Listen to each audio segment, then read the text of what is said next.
तो शुरू करें क्या? तैयार हो तुम लोग? हाँ तो फिर चलो शुरू कर देते हैं। तो देखो, मैंने तुम्हें जावा का एक अच्छा खासा आइडिया दे दिया था, इंट्रो दे दिया था पिछली वीडियो के अंदर। आज का जो हमारा टॉपिक है दैट इज वर्किंग।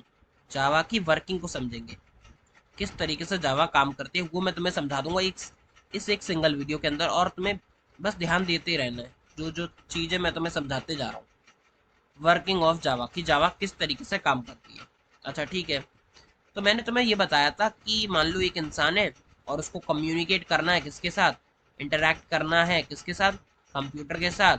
तो वो बेसिकली यूज़ करता है जावा को, या मैं कहूँ तो एक प्रोग्रामिंग लैंग्वेज को यूज़ करता है, जैसे हम यहाँ पर कर रहे हैं जावा को, जिसके थ्रू वो कम्युनिकेट बेसिकली इंटरैक्ट कर पाता है, कम्युनिकेट कर पाता है, बेसिकली बातचीत कर पाता है अपने सिस्टम के साथ, है ना।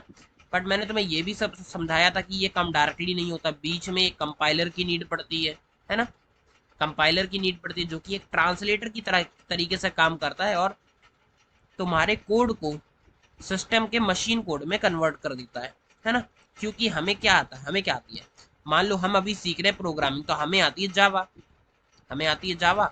बट जो हमारा सिस्टम है उसको क्या आता है, उसको आता मशीन कोड।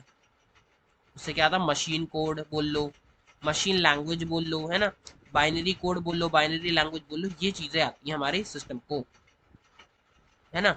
चलिए, तो हमारे लिए ये चीज़ सीखना तो पॉसिबल नहीं है, बट हाँ हमारे लिए ये प्रोग्रामिंग सीखना पॉसिबल है, तो वो हम सीख लेंगे। तो आप ध्यान दो वर्किंग को। वर्किंग में होता क्या है कि जो आप क्या करते हो, बेसिकली अपना प्रोग्राम लिखते हो जावा के अंदर, अपना कोड लिखते हो जावा के अंदर। अब जब जिस भी प्रोग्रामिंग लैंग्वेज के अंदर आप अपना कोड लिखते हो, उसे कहा जाता है, ध्यान दो, जैसे हम, अगर मैं सिंपल टर्म्स में बोलूँ तो मैं बोल सकता हूँ कि प्रोग्रामिंग कोड, या मैं कहूँ तो जावा कोड, ये बोल सकता हूँ मैं। क्यों प्रोग्रामिंग कोड, या मैं कहूँ तो सिंपल टर्म्स में जावा कोड? क्यों? क्योंकि मैंने जावा के अंदर अपना कोड लिखा है तो मैं उसे जावा कोड बोल सकता हूँ, ठीक है ना। बट ध्यान से देखना, इसको बोला जाता है सोर्स कोड। जिस भी प्रोग्रामिंग लैंग्वेज में आप अपना कोड लिखते हो उससे बोला जाता है सोर्स कोड।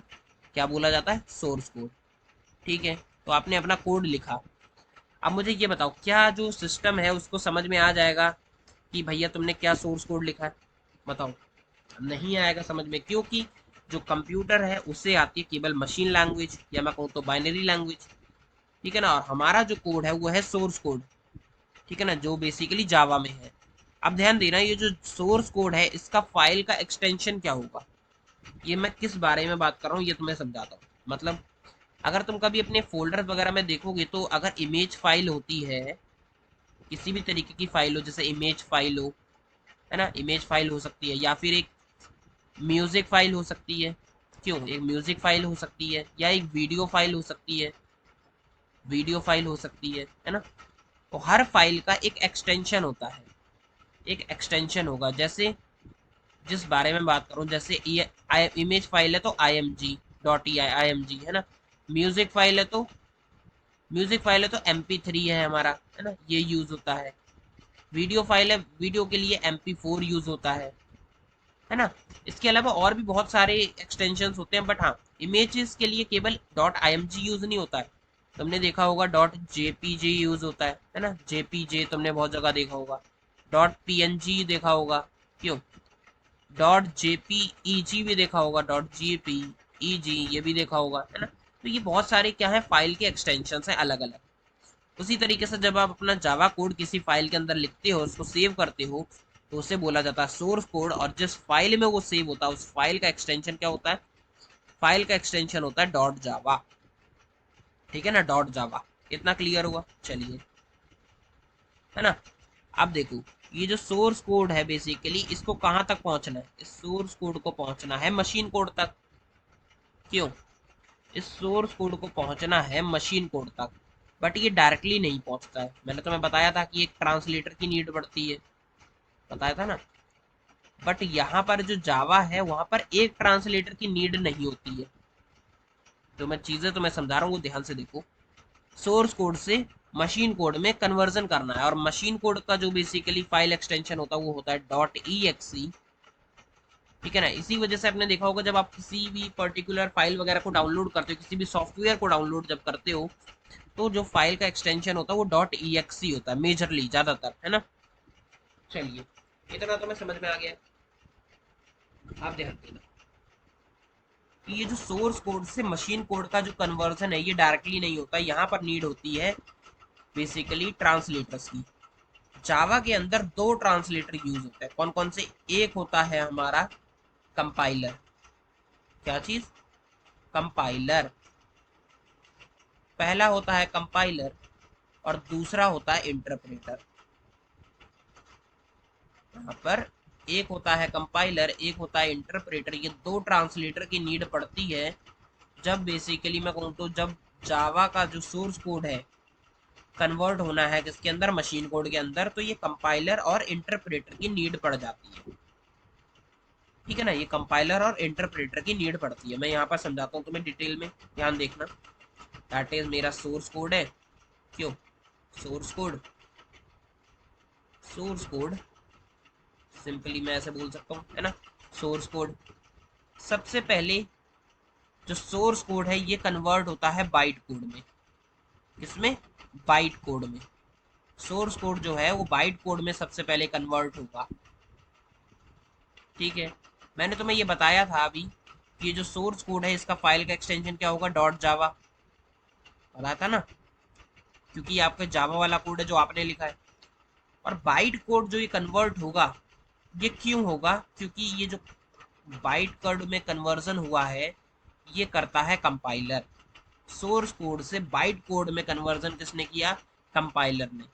ठीक है ना, जिस हम ट्रांसलेटर की भी बात कर रहे थे, कंपाइलर की, कंपाइलर इस काम को करता है, सोर्स कोड को कन्वर्ट कर देता है बाइट कोड में। इतनी चीज क्लियर हुई। अब ये जो बाइट कोड बना है इसकी फाइल का एक्सटेंशन क्या होता है? Dot class. क्या होता है? Dot class. इसी वजह से हम, तुमने देखा होगा जब हमने ऑब्जेक्ट ओरिएंटेड प्रोग्रामिंग के बारे में बात करी तो तुम्हें बताया था ना, क्योंकि क्लास होती है, ऑब्जेक्ट होता है, तो वो क्लास यहाँ से भी तुम समझ सकती हो।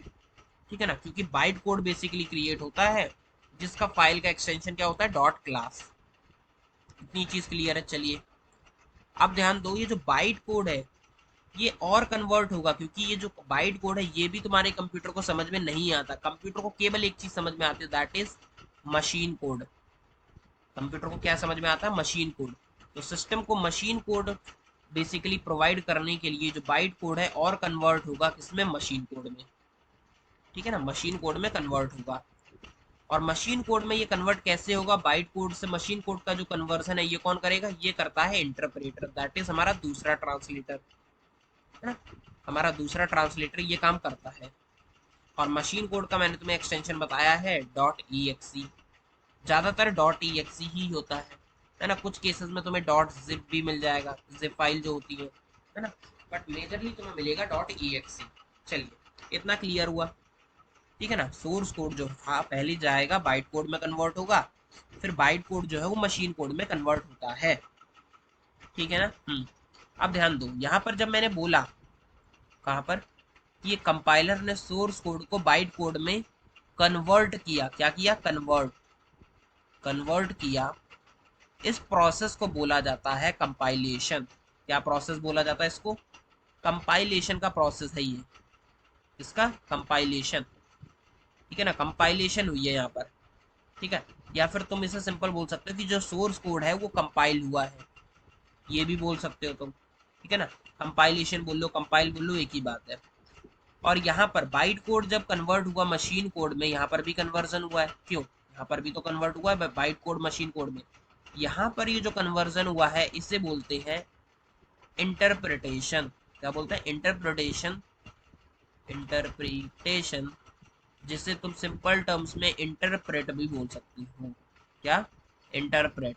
ठीक है ना, तो बाइट कोड जो है वो इंटरप्रेट हुआ है मशीन कोड के अंदर। ये चीज आई समझ में? चलिए, यही मैं तुम्हें बता रहा था। अब ध्यान देना, क्योंकि यहाँ पर कंपाइलेशन का प्रोसेस भी हो रहा है, यहाँ पर इंटरप्रिटेशन का भी प्रोसेस हो रहा है, इसी वजह से जो जावा है वो कंपाइल प्लस इंटरप्रेटेड लैंग्वेज है। इसी रीजन की वजह से मैंने तुम्हें बताया था कि जो जावा है वो कैसी लैंग्वेज है? हाइब्रिड लैंग्वेज, यानी कि वो कंपाइल्ड लैंग्वेज भी है प्लस इंटरप्रेटेड लैंग्वेज भी है। तुम्हें ये चीज समझ में आई? रीजन समझ में आया? चलिए, है ना। अच्छा, एक और मैंने तुम्हें वहां पर फीचर बताया था जावा का, दैट इज कि जो जावा है वो प्लेटफॉर्म इंडिपेंडेंट है। जावा जो है वो प्लेटफॉर्म इंडिपेंडेंट है। उसका रीजन यहाँ समझो। यहाँ पर ये जो बाइट कोड क्रिएट हुआ है ना, बाइट कोड, यहाँ पर ये जो बाइट कोड क्रिएट हुआ है, ये होता है प्लेटफॉर्म इंडिपेंडेंट। ये कैसा होता है? ये होता है प्लेटफॉर्म इंडिपेंडेंट, और यही रीजन होता है, इसी कारण की वजह से जो जावा है वो भी प्लेटफॉर्म इंडिपेंडेंट होती है। ठीक है ना? बाइट कोड जो होता है वो प्लेटफॉर्म इंडिपेंडेंट होता है, इसी रीजन की वजह से जो जावा है वो भी प्लेटफॉर्म इंडिपेंडेंट होती है। ठीक है ना? हाँ भैया, समझ में आया। अच्छा, कुछ चीजें और तो मैं बताता हूँ। जैसे यहाँ पर ये जो कंपाइलर था जिसने सोर्स कोड को बाइट कोड में कन्वर्ट किया था, इसका नाम बता देता हूँ मैं तुम्हें, दैट इज जावा सी। इस कंपाइलर का नाम था जावा सी। ठीक है ना? तो जावा सी कंपाइलर तुम ऐसे बोल सकते हो कि जावा सी कंपाइलर ने क्या किया है, सोर्स कोड को बाइट कोड में कन्वर्ट किया है, या मैं कहूँ तो कंपाइल किया है। समझ में आया? चलो, जो इंटरप्रेटर है, ये जो इंटरप्रेटर है वो होता है जेवीएम। कौन होता है? जेवीएम। तो ये जो जेवीएम है इसने क्या किया, बाइट कोड को कन्वर्ट किया, या मैं कहूँ तो इंटरप्रेट किया मशीन कोड में। तुम्हें ये चीज समझ में आई, कंपाइलर का नाम और इंटरप्रेटर का नाम। ठीक है ना? अब यहाँ पर बात करते हैं थोड़े बाइट कोड के बारे में। ये जो बाइट कोड हमारा था इसके बारे में थोड़ी चीजें जान लेते हैं, क्योंकि काफी इंपॉर्टेंट है बाइट कोड। चलिए, तो कुछ चीजें मैंने तुम्हें ऑलरेडी बता दी, जैसे कि वो प्लेटफॉर्म इंडिपेंडेंट है, बट हाँ, ये जेवीएम डिपेंडेंट होता है। बाइट कोड जो है वो जेवीएम पे डिपेंड करता है। जेवीएम डिपेंडेंट, इसका मतलब क्या है जेवीएम डिपेंडेंट का? इसके बारे में हम अभी नहीं बताएंगे, थोड़ा सा तुम्हें वेट करना पड़ेगा, क्योंकि जब मैं जेडीके, जेआरई और जेवीएम पढ़ाऊंगा तब तुम्हें ये चीजें, इसका रीजन तुम्हें वहां पर समझा दूंगा। ठीक है ना? चलो, ये जेवीएम पे डिपेंडेंट है, ये इतना समझ लो बस। ठीक है ना? अब समझो मेरी बात, दैट इज ये जो बाइट कोड था यही रीजन था जिसके कारण हमारा जावा जो था वो कैसा था, प्लेटफॉर्म इंडिपेंडेंट। ठीक है ना? और यहाँ से मैं एक चीज और बोल सकता हूँ जावा का फीचर जो कि है, यहाँ ध्यान देना, दैट इज जावा जो है वो पोर्टेबल है। क्या? जावा कैसी लैंग्वेज है? पोर्टेबल लैंग्वेज है। पोर्टेबल लैंग्वेज है जावा। ठीक है ना? रीजन मैंने तुम्हें बता ही दिया, क्योंकि यहाँ पर बाइट कोड का प्रेजेंस होता है जो कि खुद प्लेटफॉर्म इंडिपेंडेंट होती है, जेवीएम पे डिपेंड करती है, बट प्लेटफॉर्म इंडिपेंडेंट होती है। और इसकी मैंने तुम्हें जो फाइल एक्सटेंशन है वो भी तुम्हें बता दिया है। ठीक है। तो मेरे हिसाब से तुम्हें वर्किंग जावा की समझ में आ गई होगी। ये जो वर्किंग थी वो समझ में आ गई होगी, क्यों, है ना? चलो, चलिए अब बात करते हैं। मेरे हिसाब से अभी के लिए इतना ठीक है कि तुम्हें वर्किंग समझ में आ गई है। आप क्या करेंगे,